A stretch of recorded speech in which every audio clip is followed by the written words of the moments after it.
Boa tarde, pessoal. Queria agradecer todo mundo que está assistindo a gente aqui no YouTube, né? Um pouquinho diferente das nossas outras lives que foram no Instagram, mas vocês sabem que a professora Vera não tem mídia social, então ela fez esse favor de gravar o vídeo com a gente aqui para a gente poder colocar no YouTube para vocês assistirem. Então, a gente não vai ter como fazer perguntas ao vivo, como nas outras lives, mas deixem o comentário de vocês aqui no vídeo do YouTube, que eu tenho certeza que a professora Vera vai gostar de ver os comentários que vocês deixarem aqui depois. Professora, eu vou te apresentar aqui para todo mundo, qualquer coisa você me corrija. A professora doutora Vera Lúcia Israel é docente associada 4 do Departamento de Fisioterapia da Universidade Federal do Paraná. Ela participa atualmente como docente no programa de pós-graduação em Educação Física da UFPR, na linha de pesquisa de Atividade Física e Saúde. Possui graduação em Educação Física pela UFPR, graduação em Fisioterapia pela PUC-PR, mestrado em Educação Especial pela Universidade Federal de São Carlos e doutorado em Educação Especial pela Universidade Federal de São Carlos. Realizou estágio pós-doutoral e no programa de pós-graduação de Desenvolvimento e Meio Ambiente da Universidade Federal de Sergipe. Ela tem experiência na área de fisioterapia aquática e educação especial, atuando principalmente nos seguintes temas: fisioterapia aquática, hidroterapia, avaliação em fisioterapia, profissão, desenvolvimento humano, fisioterapia neurofuncional, musculoesquelética, qualidade de vida e funcionalidade.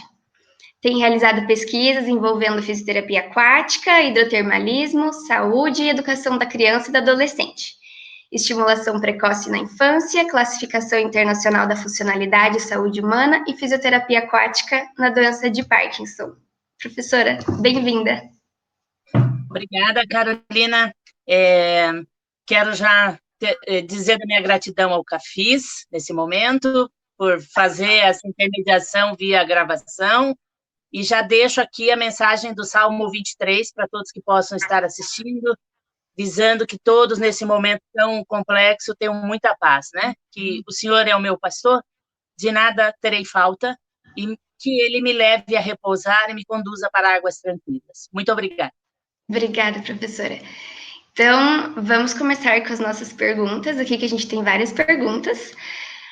Professora, por que você decidiu ser educadora física e fisioterapeuta também?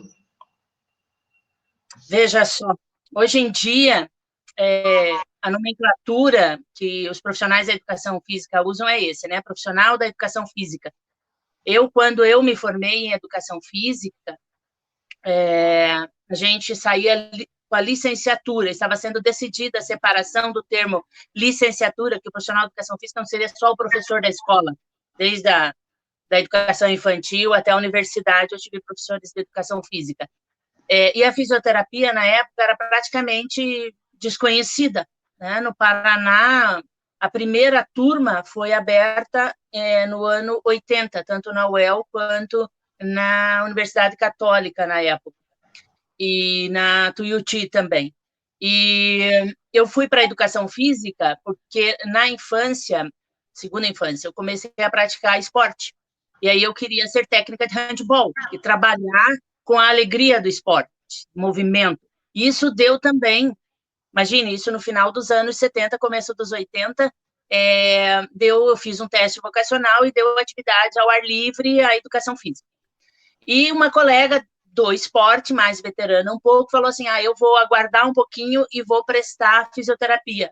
Nós não sabíamos o que era isso, né? Aí eu fui lá perguntar para ela, etc., e descobri que, de alguma forma, eu já fazia isso, porque todo mundo que se machucava era a Vera que ia atender. Imagine eu, né, ali com 11, 12, 13, 15, 16, 17 anos, já ia lá cuidar, o professor orientava, o meu técnico, né, a minha professora que me descobriu no talento, na escola pública, a professora Terezinha, então, professores de educação física que me ajudaram na trajetória. E a Rosângela é o nome dessa profissional, que foi minha veterana daí na PUC, ela era da primeira turma, eu fiz vestibular e passei na segunda turma. Naquela época não era PUC, era Universidade Católica ainda, não tinha o título de pontifícia, né? Isso dá bastante diferença. porque as estratégias de segmento de carreira são diferentes. Então, eu acho que nós temos muitos talentos, Carolina, em diferentes áreas. E aí eu descobri esses 2 talentos nessas 2 áreas. Mas eu faria um monte de outras formações também, se desse tempo, né? Se pudesse, né? Professora, deixa eu pegar aqui a nossa próxima pergunta. Por que você decidiu daí, então, atuar principalmente na fisioterapia e não tanto na educação? Lógico que eles estão bem, assim, interligados, né? Mas por que decidiu atuar mais na fisioterapia? Depende desse interligado, né? Interligado porque trabalhamos com o movimento humano. Eu tenho muito claro, talvez por isso, por ter as 2 formações, o que é de um e o que é de outro, porque muitas pessoas têm confundido, né? Eu concordo com as questões de quem profissional da educação física tem a sua expertise, a sua área privativa, e quem é da fisioterapia tem a sua expertise, a sua área privativa, e os 2 devem trabalhar em conjunto nas áreas próximas. Então, quando eu fui ali para a fisioterapia, eu queria realmente ir para a fisioterapia esportiva, porque eu queria ser técnica, estava no meio do esporte, fiz os primeiros eventos que tiveram no país nessa área, e depois surgiu alguma oportunidade. O meu professor de natação na Universidade Federal era o professor Célio Amaral. E ele tem escola de natação em Curitiba há muitos anos. E, na época, eles estavam querendo começar, já com os professores de educação física, o trabalho da natação especial, que era para atender as pessoas com deficiência. E ele lá me chamou no final da minha formação, porque eu passei no vestibular, Carolina, junto. E aí eu tive que trabalhar para pagar o curso da Católica. E aí eu tive que trancar, daí eu estava estudando assim, manhã, tarde e noite, porque o curso da Federal era o dia todo, e algumas aulas à noite, daí eu tinha que faltar algumas aulas à tarde, ou escolher os créditos, né? Mas eu tinha que cursar 6 meses de educação física para poder trancar. Então, eu estava estudando de manhã, de tarde e de noite, e precisava pagar o curso. Então, aí eu tive que abrir mão, tranquei pelo período inicial de 3 anos, e depois retornei. E nesse processo surgiu essa oportunidade de trabalhar na água, com natação especial. E lá fui eu.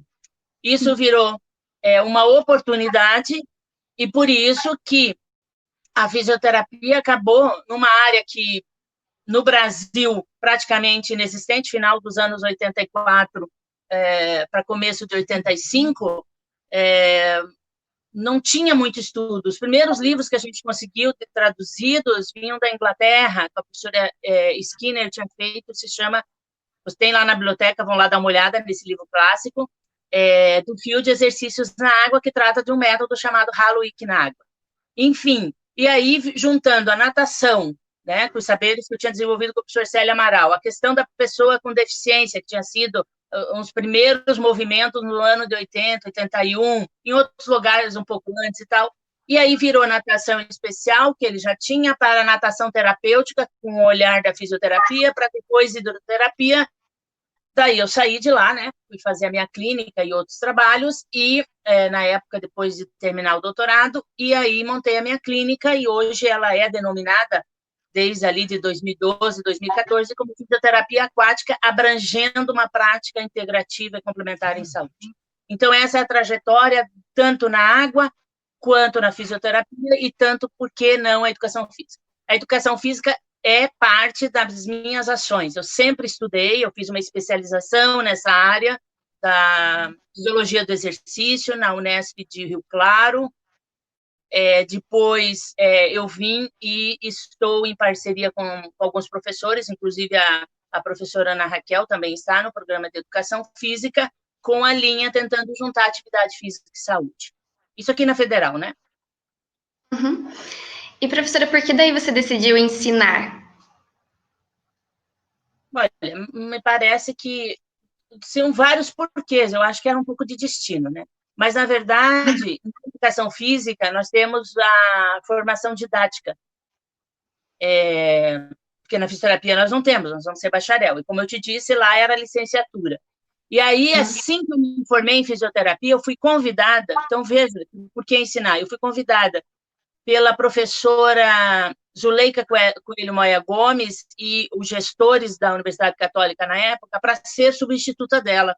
Ela estava grávida e ela foi nossa patronesse. E aí eles conversaram, acho que entre eles, e me convidaram. E aí eu fui ser supervisora de estágio, já recém-formada, no começo de 85.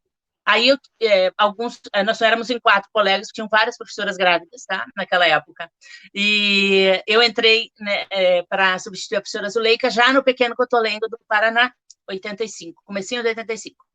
Daí eu queria terminar a educação física, tive que sair, nós 2 colegas saímos, 2 ficaram na Universidade Católica, e eu terminei a físio. Enquanto eu fui fazendo a físio, eu já fiz uma especialização. Como a maioria das pessoas que eu atendia tinha algum tipo de deficiência, o meu primeiro pacientinho na piscina foi um síndrome de Down, né? Então, eu acabei fazendo especialização nessa área. Nós não tínhamos em fisioterapia muitas coisas naquela época. Então, eu fui para uma área multiprofissional. E olha só, no final dessa especialização, veio o convite de novo da coordenadora dessa especialização para eu dar aula na especialização, no ano seguinte, sobre deficiência física não sensorial, se chamava assim.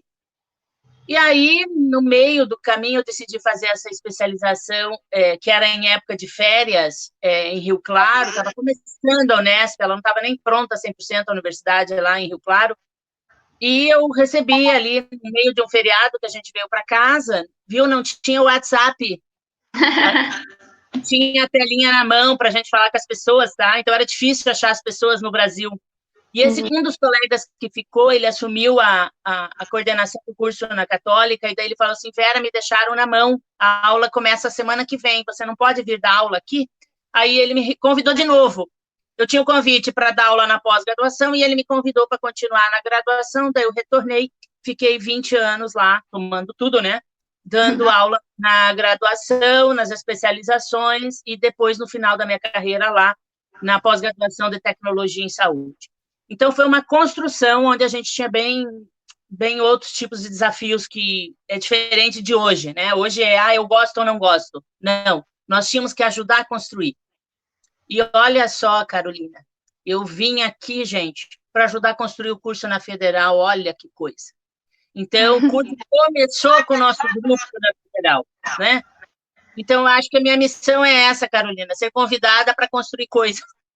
Ai, que legal, professora. Que legal escutar essa história. E como que a fisioterapia, você falou, né, um pouquinho de como que a fisioterapia aquática entrou na sua vida, assim, mas daí, por que você decidiu realmente seguir essa linha? Porque ela me apaixonou. Ela seguia, assim, um olhar que eu tinha no final da minha formação lá da fisioterapia, de procurar estudar. Bom, eu sempre fui uma pessoa que gostou de estudar, muito curiosa. Então, é diferente de quem não gosta de estudar. E ela sempre me instigou mais, né? De você estar um passo à frente do seu tempo.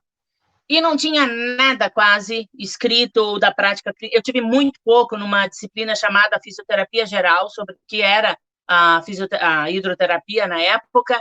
Era, assim, um tanque de Hubbard que a gente via, era um turbilhão que a gente via, muito pouco em piscina, enfim.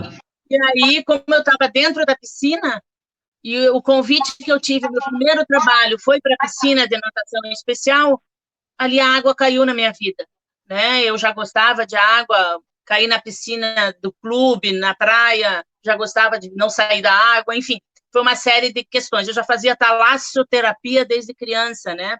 Então, que é o uso do ar e da água marinha para a parte terapêutica. Então, eu acho que os caminhos foram sendo abertos nesta área, né? E é uma coisa assim, linda até hoje. Só que eu queria fazer um comentário, Carolina, principalmente para vocês que não tiveram ainda fisioterapia aquática. Ela é um recurso nosso, ela tem processos exclusivos e privativos, apesar do olhar interprofissional, mas a fisioterapia é uma prática integrativa e complementar, e que hoje está desenvolvendo as suas evidências científicas.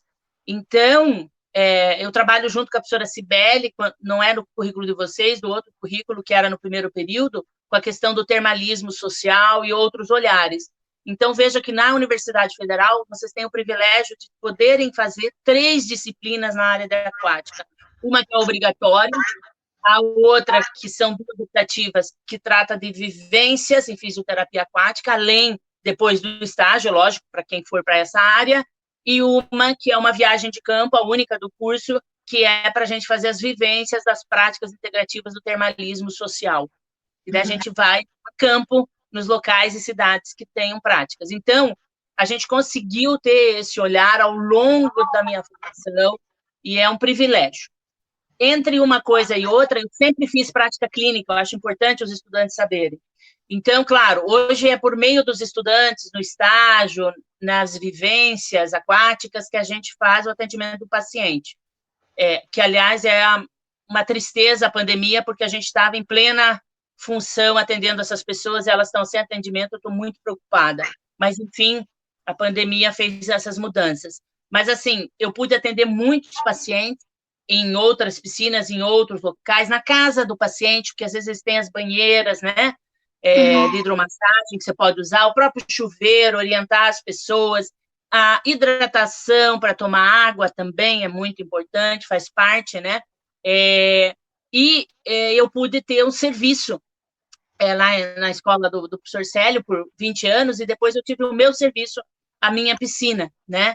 Entre o professor Célio, a Escola Amaral, a Escola Medley e a Marítima, que eu tive que vender, porque hoje eu sou da dedicação exclusiva da Universidade Federal, mas eu vivenciei esses processos até a gestão na área do fisioaquático. Então, é muito desafiador, porque é caro, complexo, e você tem que fazer muito bem feito, como toda a área de fisioterapia. Tá? Com certeza. E, professora, atualmente você também é docente na pós-graduação, né? Como que é isso para você? Olha, eu acho que eu sempre fiz isso, né? Como eu falei ali, né? Eu acabei sendo convidada antes para dar aula na pós-graduação. Eu acho que eu fui uma boa aluna de pós-graduação também, das especializações. Eu vou diferenciar as lato sensu, para quem não sabe o que são as especializações de 360 horas no mínimo, ofertadas em geral pelas universidades ou faculdades ou centros universitários. Hoje a gente também tem as especializações ofertadas por alguns institutos, né, de colegas multiprofissionais ou de fisioterapeutas, e a pós-graduação estrito sensu, mestrado e doutorado, sendo que o mestrado também pode ser profissionalizante, e aí tem o acadêmico e o doutorado acadêmico, que é o que nós estamos envolvidos ali na educação física.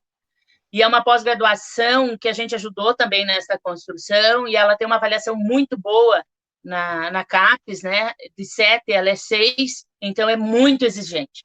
Então, acaba que a gente tem que trabalhar bastante, porque algumas pessoas mencionaram já nas lives, né? Ah, você é professora, você só dá aula, né?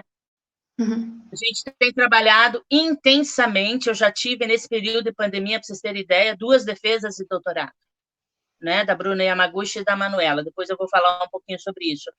Para chegar na defesa, gente, são 4 anos de trabalho intenso, de uma história que chega num ponto, num determinado nível, para segmento, né? Por exemplo, a Bruna, ela é funcionária pública municipal, trabalha ali à frente do SUS e vai continuar, com certeza, fazendo o trabalho de pesquisa paralelo à prática clínica. A Manuela está no Canadá por uma condição particular de vida dela, defendeu do Canadá e já vai emendar o pós-doutorado dela na Universidade do Toronto, onde ela é pesquisadora auxiliar.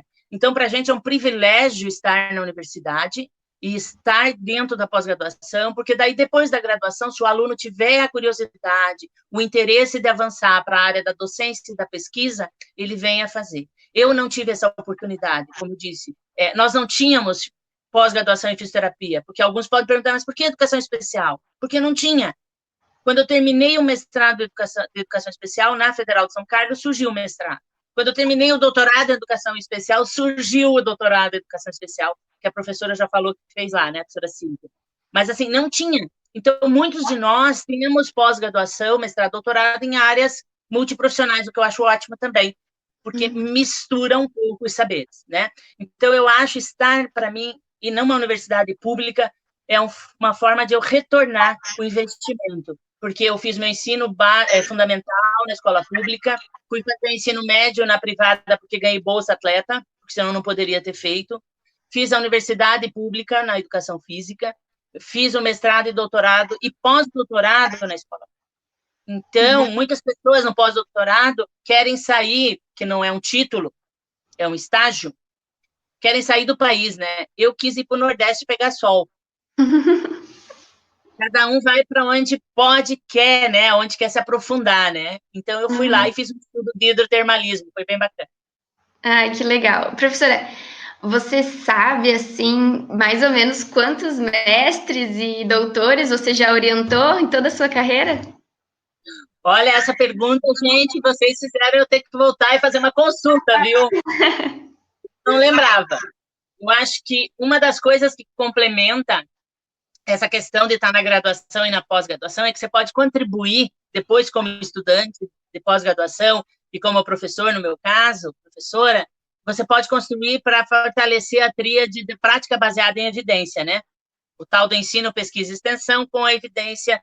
Você parte dos saberes daquela experiência do profissional. No meu caso, eu trabalho com o modelo humano, não o modelo animal, né? Então, a gente trabalha com as pessoas, e isso dificulta o que é exigido muito hoje, que são os artigos científicos, para a progressão dentro da própria pós-graduação, para ela se manter nesse nível de avaliação. Mas, olha, o que me encanta nessa tríade é poder atender o objetivo da pessoa. Então, se a gente tem 5, 10, 15 pessoas recebendo esses benefícios, seja da estimulação da criança, que o pessoal já citou aí que eu falo do bebê ao vovô, né? Então, eu tenho projetos com criança e tenho projetos com Parkinson, e é de fato do bebê ao vovô, você vendo aquela pessoa melhorar a funcionalidade dela, o bem-estar, o desenvolvimento da criança, basta. Claro que o resto é obrigação nossa, né? A gente vai escrever muito bem, vamos tentar publicar, enfim. Mas, assim, o que é lindo é beneficiar a comunidade, seja por meio dos projetos de extensão, que aqui em Curitiba eu não tenho ainda, no litoral é na escola pública, mas aqui está faltando braços ainda, né? Não dá tempo de fazer tudo. E aqui eu tenho, então, a iniciação científica na doença de Parkinson e outros projetos. O mestrado e o doutorado, que você me perguntou, hoje, eles vêm vindo sendo construídos. Não é assim, agora eu vou fazer, entro. Tudo bem, você pode vir concorrer, mas você tem que ter alinhamento com cada professor que venha fazer hoje. Se você for fazer uma coisa totalmente diferente, é muito difícil para a gente, porque até a publicação tem que ser mais ou menos na mesma linha. Então, eu já tive 19 mestres que defenderam, 2 que desistiram, e um no meio do caminho, e um que está fazendo, que é o Luiz, né? Fazer nosso egresso também. Doutores, eu já tive, eu estou atualmente com 9, sendo que uma teve que desistir por uma questão de saúde, então seriam 10, né? 4 já defenderam, e 5 estão em progressão, né? E também oriento alguns trabalhos de mestrado. Então, durante o meu estágio pós-doutoral, eu tive 2 coorientações com a minha mãe teórica, que eu chamo assim, a professora Maria Benedita Lima Pardo, que me orientou no mestrado e doutorado, e no pós-doutorado. E aí, 2 alunas dela, lá da Federal de Sergipe, eu ajudei na coorientação. O professor Paulo Bento, da Federal, a Leilane, mais um na PUC, na época que eu estava na tecnologia em saúde, com o professor Laudelino. E a minha primeira orientação, vocês nem... Está lá no Lattes, né? Mas na Federal de Santa Maria, olha que coisa curiosa. Numa especialização, a colega veio da época lá do Sul, a Patrícia Roveda, que hoje é muito conhecida no Rio Grande do Sul, nessa área da aquática, e me convidou para co-orientar junto com a professora Lígia Medeiros, lá do Rio Grande do Sul. Então, foi uma experiência muito bonita ir até lá, conhecer a região e ver o trabalho bonito que ela fez e segue hoje fazendo. Então, essa formação de recursos humanos em pesquisa é um privilégio que a gente que está na pós-graduação. Claro, aqui é o censo.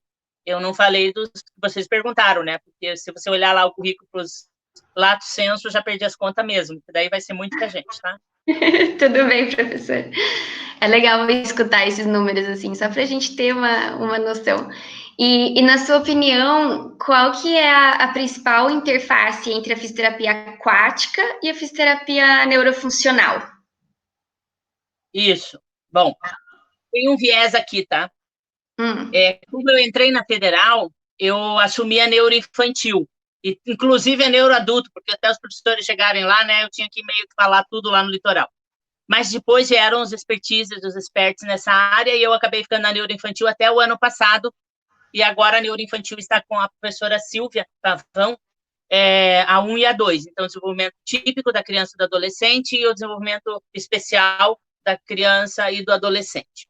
E porque, originariamente, na tecnologia e saúde, eu trabalhava na PUC e na tecnologia de saúde, eu trabalhava com neuromusculo esquelético, porque a minha primeira disciplina na PUC, na época, foi, além do estágio, depois, quando eu retornei, eu fui chamada pelo meu colega para trabalhar com reumato, né? E como pelo esporte, também alguns conceitos da área de fisioterapia esportiva.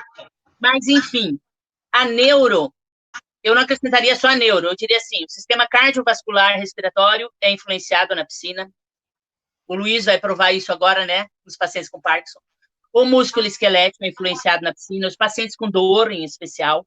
Mas a neuro dá uma liberdade quando aquele paciente, cliente, usuário, pensando assim, promoção, prevenção e reabilitação, tá? Quando ele consegue ter a independência, largar uma cadeira de roda e chegar a andar na piscina e depois conseguir levar essa habilidade para fora da água, então essa liberdade do movimento, mesmo que seja só dentro da piscina, é fantástico. E eu pude vivenciar isso com paciente lesado medular, que é o tema da minha tese de doutorado, onde esse sujeito teve uma evolução e voltou a caminhar, um paraplégico, né, paraparético, na verdade, que pôde voltar a realizar a marcha fora da água. Então, eu acho que esse é o maior privilégio para quem trabalha na área de neurofuncional. E para nós que trabalhamos, e você foi nossa voluntária com bebês, aí pronto, né? Aí é um encantamento você poder estar com eles, fazendo estimulação dentro da piscina e vendo aquelas crianças felizes, sorrindo. Então, assim, eu diria que não é só, né, na área neuro. E outra questão, também o espaço termal não é só para idoso, é para você ir desenvolver o que a gente tem estudado, estudamos no ano passado com o Dr. Douglas, sobre a questão do bem-estar, do wellness. Então, às vezes as pessoas vão lá e não aproveitam os efeitos termais, vão para uma praia e não aproveitam os efeitos da talassoterapia, né? Então, eu acho que a gente que é da área de saúde da fisioterapia são campos de trabalho que nós estamos perdendo porque não estamos lá, tá? Então, tenham esse olhar nos spas, né? A gente, por exemplo, no ano passado, a gente foi no Costão, nos 2 últimos anos, né? Devido às questões de restrições orçamentárias, nós fomos no spa do Costão do Santinho, em Santa Catarina. Tem muita coisa para a gente fazer. E que não é ficar só sentado dentro de uma banheira termal. Então, a gente tem que avançar muita coisa ainda na fisioaquática. Que legal, professora. Deixa eu ver aqui. Qual a importância da associação entre o plano de tratamento no solo e na piscina? Toda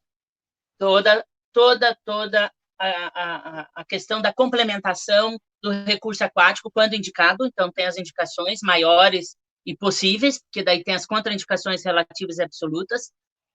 Uma pessoa que tenha convulsões sem controle, por exemplo, né? Uma pessoa que seja problema de POC crônico, né? Sem controle, com um volume residual pulmonar muito pequeno, não pode. Uma pessoa que tem alguma lesão de pele aberta não pode, né? Então, tem uma série de coisas. Hoje, a gente tem uma coisa bem bacana, que são algumas proteções impermeáveis que permitem você, por exemplo, um pós-operatório de prótese de joelho ou de quadril, colocar aquela proteção e a pessoa sair do hospital praticamente cair dentro da piscina. Fora do país, as piscinas estão dentro dos centros de reabilitação, dentro dos hospitais. Então, às vezes, alguns colegas que trabalham em UTI, por exemplo, conseguem fazer um bebê, por exemplo, a imersão do bebê na banheirinha ou no ofurô, que a gente vê bem hoje, né, o baldinho, e a gente teve um TCR com a Carize, no HC, orientado pela doutora Marimari, orientado por mim, que era a estimulação desses bebês prematuros dentro do baldinho, né? Para ajudar na organização neurológica da criança, e por estar imerso, você já tem os benefícios. Então, você sabendo prescrever o recurso, tem que combinar com o que ele faz fora da água. Alguns pacientes meus faziam, por exemplo, 2 sessões de fisioterapia em clínica ou em ambulatórios e uma comigo. Alguns já chegaram numa etapa de fazer o contrário, fazer 2, 3 comigo, porque não tinham condição de fazer descarga de peso fora da água, mas dentro da água eles conseguiam, e daí foram para fora da água. Paciente com dor aguda de hérnia de disco, só conseguia fazer comigo na piscina, fora da piscina não conseguia fazer com o fisioterapeuta.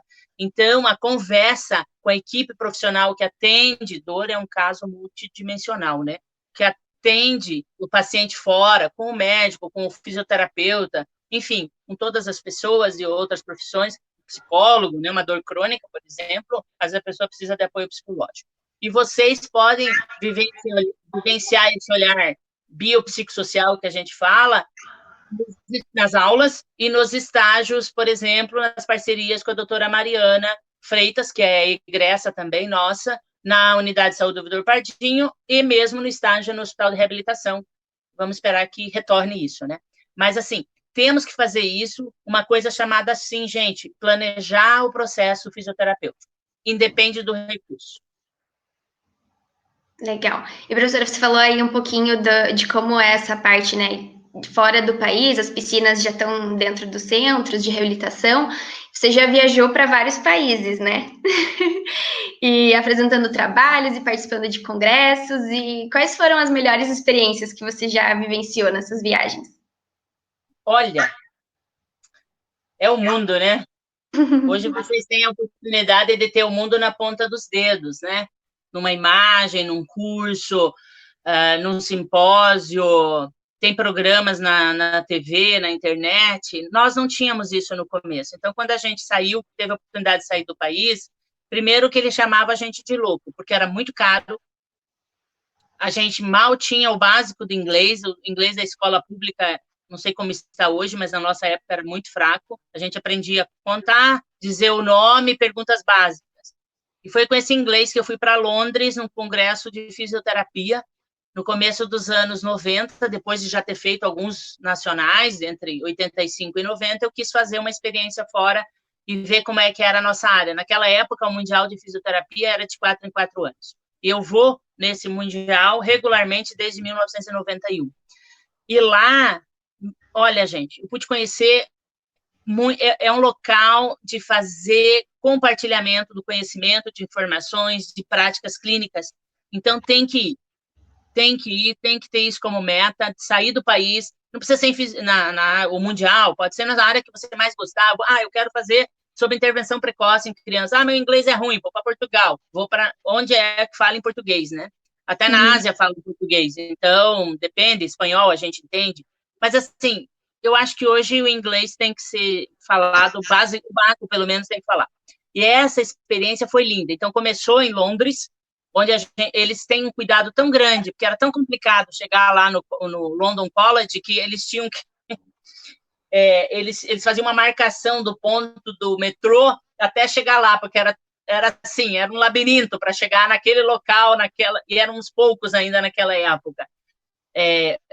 A associação no Brasil tinha um outro nome, ela era representada pela doutora Sônia Guzman, que estava lá, ela até se assustou de ver uma brasileira lá, e eu encontrei uma outra colega do litoral de São Paulo, a Gláucia, que também foi, então eu não a conhecia, estávamos em 3 brasileiros lá, mais ou menos nessa época.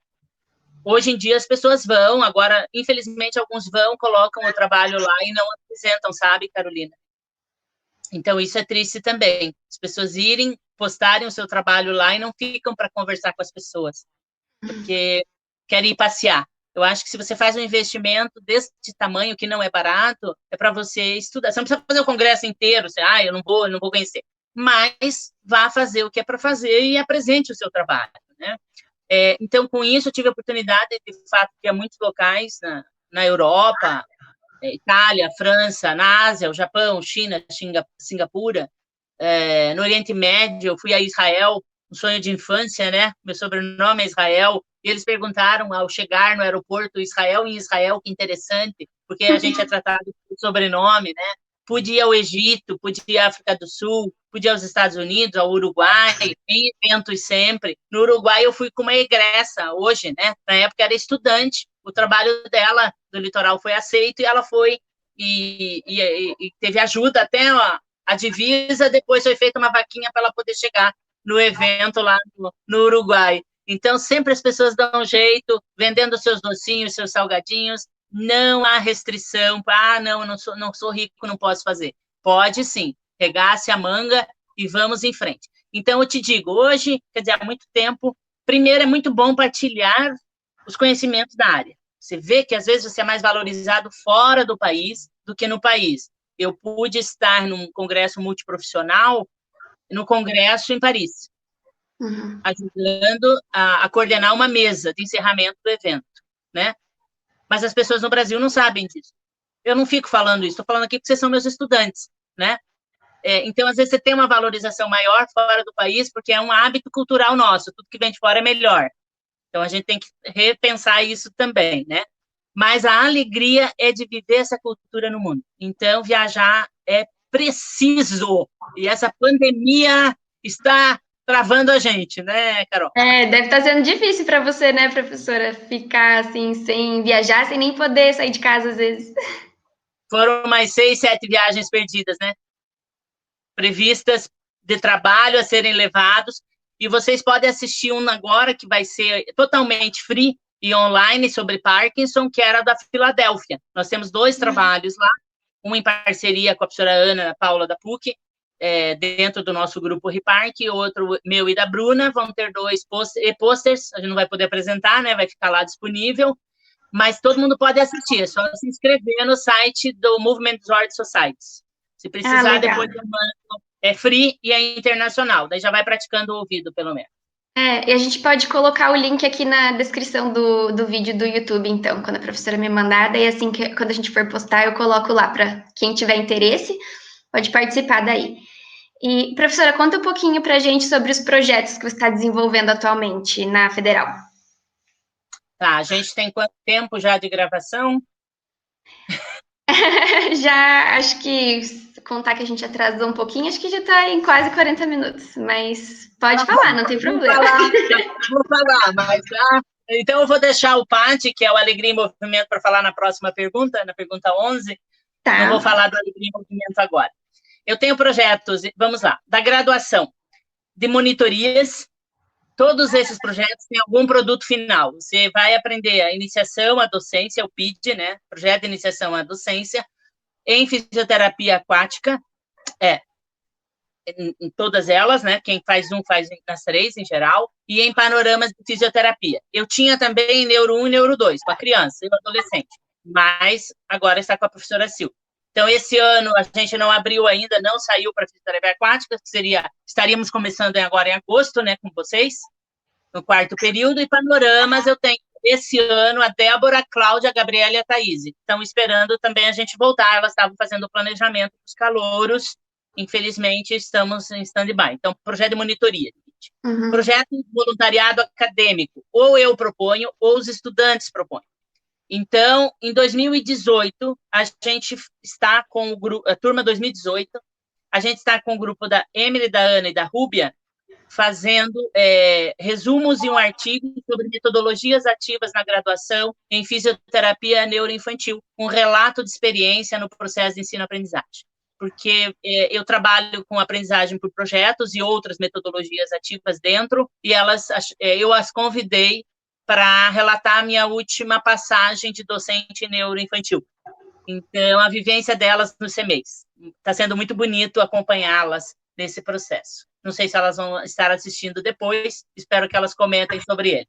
A turma 2019, as meninas voltaram da sua turma, a Luísa, a Karina e a Juliana vieram propor, eu sempre convidei, né, para vocês levarem na Benfísio, levarem para o Chile, levarem para o brasileiro, os trabalhos produzidos em panoramas de fisioterapia, e elas estão propondo um artigo temático sobre o relato de experiência delas com adolescentes não profissionais por meio dos games que elas fizeram em panorama, no local não tradicional, né? Então, ficou muito bonito. A professora Rubineide está ajudando nesse. Bom, ainda na graduação, a gente tem TA e TCC, que daqui a pouquinho eu comento, e vou comentar a iniciação científica agora, que é terapia aquática e doença de Parkinson, dentro de um projeto grande que hoje representa a pesquisa que eu estou no departamento de fisioterapia, doença de Parkinson e fisioterapia, uma análise de repercussão de programas de intervenções com atividades físicas terrestres e aquáticas, o Aquapark e o Fisiopark. Então, a iniciação científica já começou dia 1º de agosto, com a nova turma, a outra turma saiu, e eu estou com 5 estudantes, né? A Juliana Pellegrini, que continua, do ano passado, que é a turma, a Nathalie, ela está como PVA da iniciação científica. Tenho 2 calouras, a Daiane, que está como IC, e o PVA da colega dela, da Juliana Mica, que também é caloura, que vai fazer um PVA junto. Então, eu associei 2 projetos de voluntariado acadêmico, porque o grupo da seleção foi muito bom. Eu tenho 5 vagas só para IC e 2 PVAs. E a Jéssica, a Mariane e a Stephanie, da outra turma, né, da 2018, que também foram selecionadas para IC, é 1 ano, né? Dessas 5, 3 já conseguimos bolsa. Recebemos essa notícia ótima essa semana. Fiquei muito feliz, porque eu sei que faz diferença no ir e vir, e é para atender paciente com Parkinson. O problema é que os pacientes não estão podendo ir, mas a gente tem esperança. Eu participo de 2 projetos atualmente, como colaboradora, sobre o Covid. Um com a USP e mais 6 instituições no Brasil, estudando o Covid e doença de Parkinson, o efeito sobre o distanciamento físico durante a pandemia. Já por meio de entrevistas por telefone, com a ajuda do Luiz, da Juliana Ciega, e de 3 ICs anteriores, que é a Giovana, a Gabriela Ferreira e a Tainá Cristinelli. E com a professora, em parceria com a professora Tainá, do Litoral, da UFPR Litoral, e a professora Luíse, né, que é minha doutoranda, e o professor Marcos, também, do Litoral, a gente tem o Criança em Casa, que tem aquele link que vocês devem estar recebendo por aí para ajudar a divulgar, para saber como está a saúde, desenvolvimento e qualidade de vida de bebês e crianças brasileiras durante a pandemia. Então, é para a gente permear isso. Então, eu sou parceira nessas 2 pesquisas. Eu sou parceira na residência multiprofissional do Hospital de Clínicas. Como eu falei, já na UTI NEL, junto com a Marimar, a gente fez o trabalho do Furô, que dá para continuar, para quem tiver lá interesse. Eu tenho uma R2, que foi nossa egressa, a Paula, está estudando a CIF em pacientes com HIV no hospital, já é R2, já está terminando, em parceria com a doutora Nelma Kuvac. A doutora Nelma, por coincidência, não, mas foi também minha aluna no passado, lá na Católica, como a Marimar, e também como a outra orientadora, Sandra Socha, da R1 Clarice Neves, que também vai estudar com esse olhar da capacidade funcional, agora para os cuidadores de pacientes com AVE, porque eles ficam, às vezes, sem atendimento e sem orientação, e eles, de repente, têm uma pessoa com alguma restrição funcional importante em casa, que teve o acidente vascular, para o pessoal mais novo, os derrames, né? E é importante esse olhar que a Clarice e a doutora Sandra vão fazer. Então, eu sou parceira, orientadora nesses 2 trabalhos. Com a Paula também tem colaboradores, a professora Rubineide e o doutor César lá. No mestrado, tem o do Luiz, com Parkinson, que vai ver a questão dos exercícios físicos aquáticos de alta intensidade, um HIIT, né? Então, ele vai estudar pacientes com Parkinson, e a gente depois pensa no futuro, no doutorado dele, já colocar grupos rígidos também. E eu tenho um doutorado com criança, por enquanto, que é com a professora Luíse Bueno de Araújo, que vocês acompanharam a coleta dela.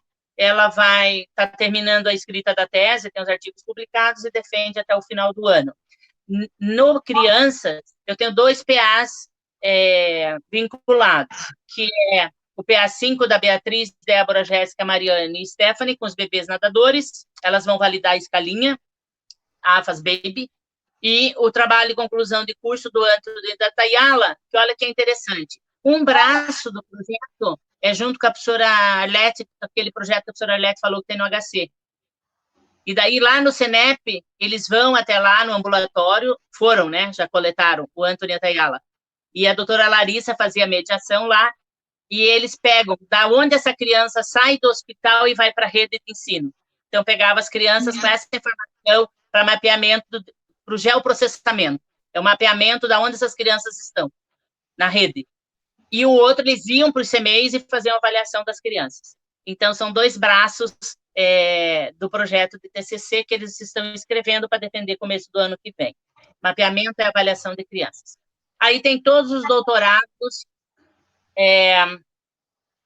para o Parkinson, né? Então, a Bruna defendeu dia 26, viu a questão respiratória e parâmetros morfofuncionais dentro da piscina. A Manuela fez com dança e a CIF em pacientes com Parkinson, exatamente a dança para um vídeo domiciliar, porque ela está morando no Canadá, né? Muito bom, elas defenderam agora, final do semestre passado.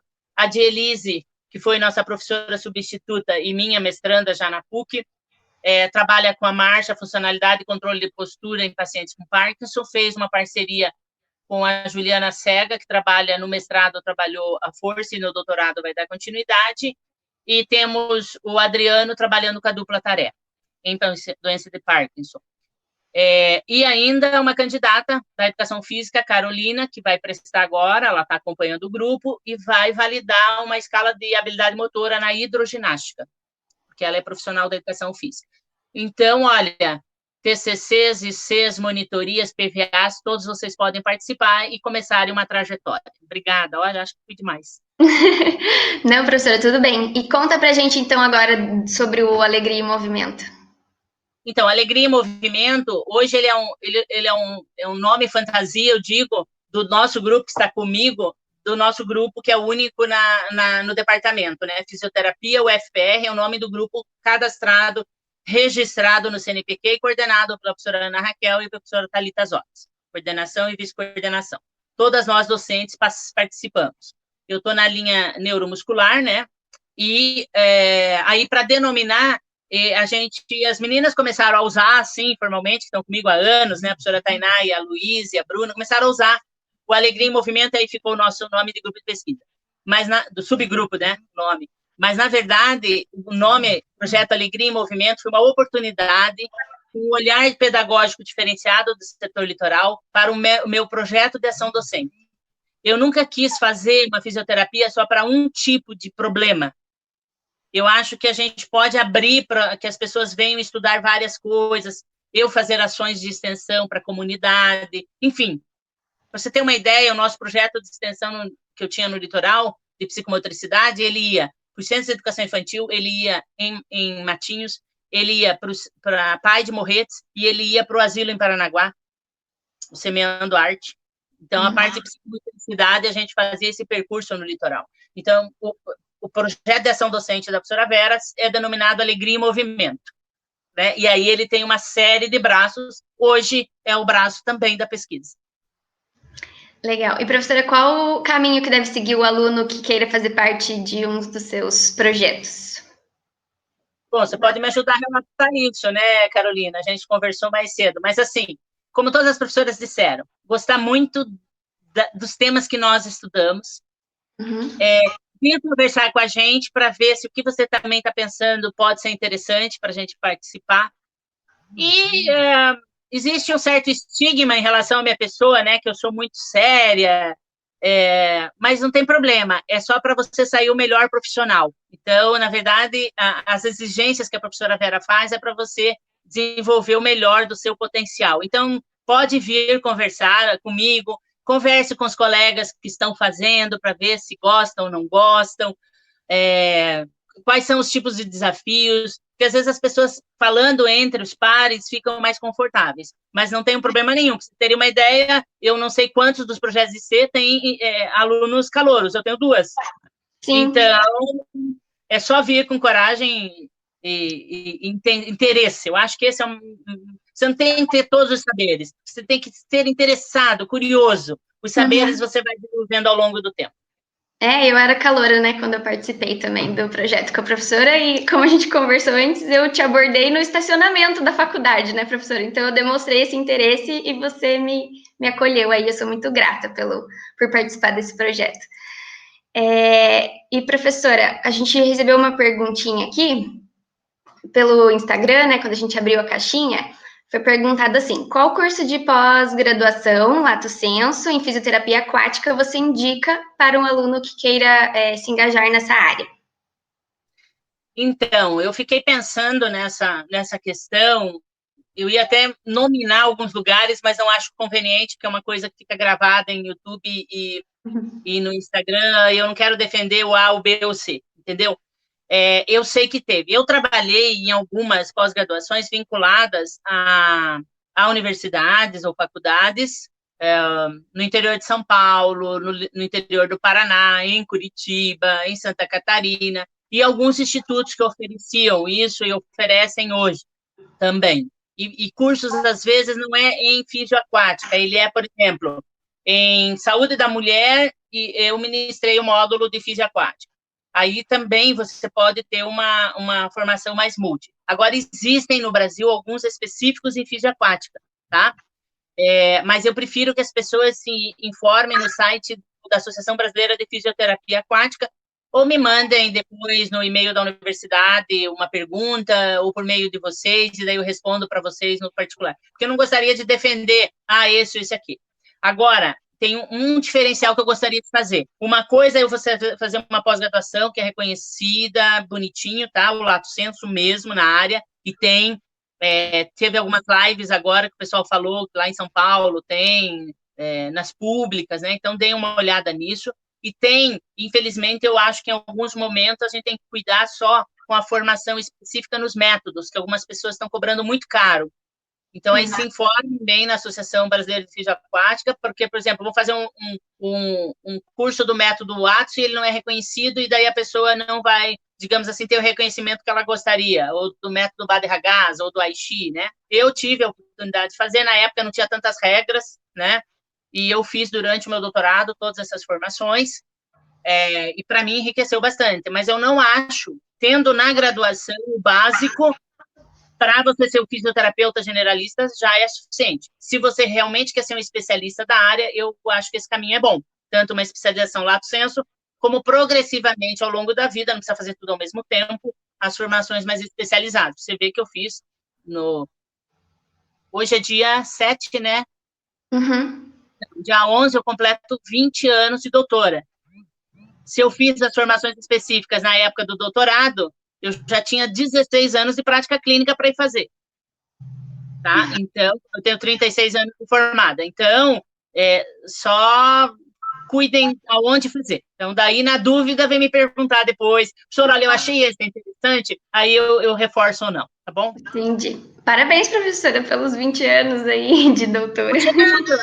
Não tem nem idade vocês, né? Não tem nem isso de idade.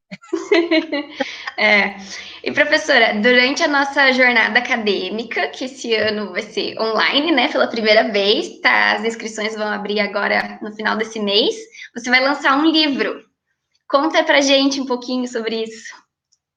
Nós vamos lançar um livro. Na verdade, eu assino porque eu ajudei a organizar, né? Eu queria que todos os autores assinassem, mas eles não quiseram. É assim, ó. Eu coloquei aqui, ó. Muito, muito, muito, muito feliz, porque são 15 anos. Então, nós estamos na adolescência, e eu quero convidar cada uma de vocês para ajudar no restante das construções dos próximos 15 anos, que também vai ser lindo. Então, gente, é um produto dessa monitoria de panoramas de fisioterapia no Brasil e no mundo. Esse livro inicial é uma celebração de 15 anos, e depois a gente vai continuar nas outras versões, nas outras edições.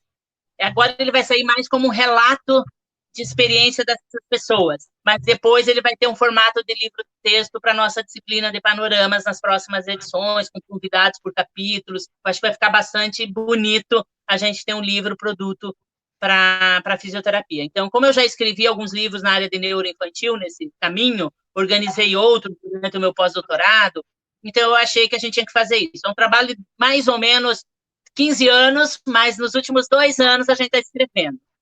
A parceria no Hospital de Clínicas, com todo o grupo, a gente fez uma reunião com os profissionais mais veteranos, mas quem ficou à frente do capítulo foi a doutora Regina, o doutor Álvaro e a doutora Neliana.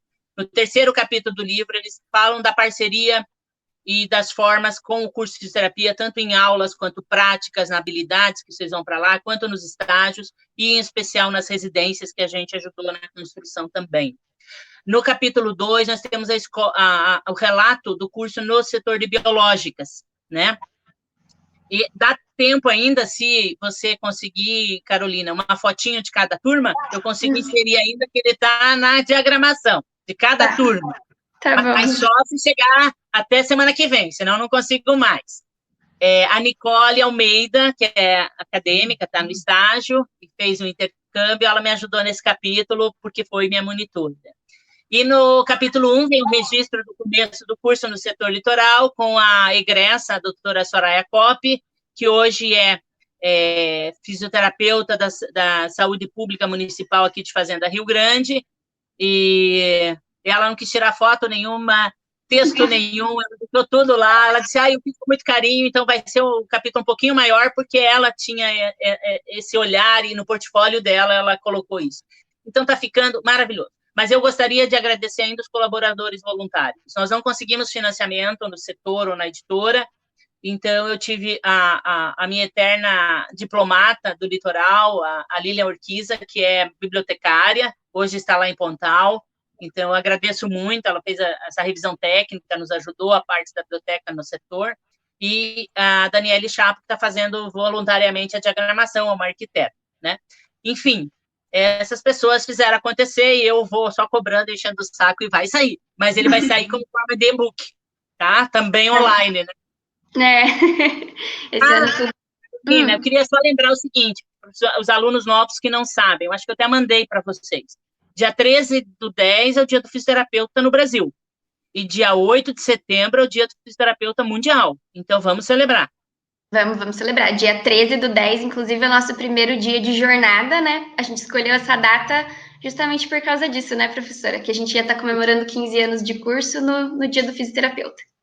Isso mesmo, estamos na mesma comissão, né? Junto com a professora Natália e a Carolina. Isso. E, professora, agora para a gente finalizar aqui, eu quero que você deixe um recado. Que recado que você quer deixar para quem está assistindo a gente hoje, né? Para os estudantes. Bom, eu pude fazer uma fala, você me permitiu no início, citando uma passagem da Bíblia, uma adaptação para que a gente possa ter paz. Eu lembro que os professores falaram que, como a gente na juventude, às vezes a gente tem essas dificuldades de ficar mais parado, né? Mas não fiquem parados, mas também não vão no excesso. Eu acho que um excesso de cursos, etc., também não é bom, porque pode fazer uma confusão na cabeça de vocês.